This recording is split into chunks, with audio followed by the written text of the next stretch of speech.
How to change your store country in Shopify. Hi guys, welcome back to my channel. In today's video, I'm going to show you step by step how to change or update your store country in your Shopify account. It's gonna be very easy and simple step. So first you have to log into your Shopify account, and then in the dashboard you can navigate to the settings in the bottom left corner here. You can click on it. So as you can see, in general, my country is Germany. So let's say I want to change it. You can just click on it, and then you can just change it. You can just click on it, and you can type your country, maybe United States. And then as you can see, when you change your country, your store address will change to match your new address.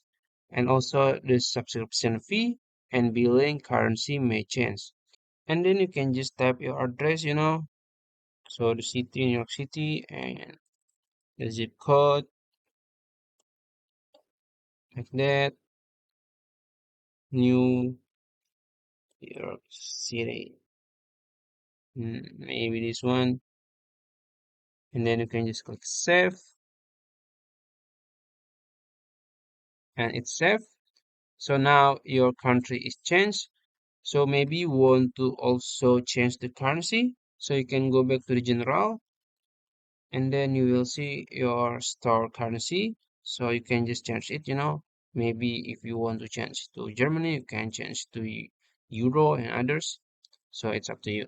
So I think that's it. If you found this video helpful, please like this video and subscribe to my channel. Thank you.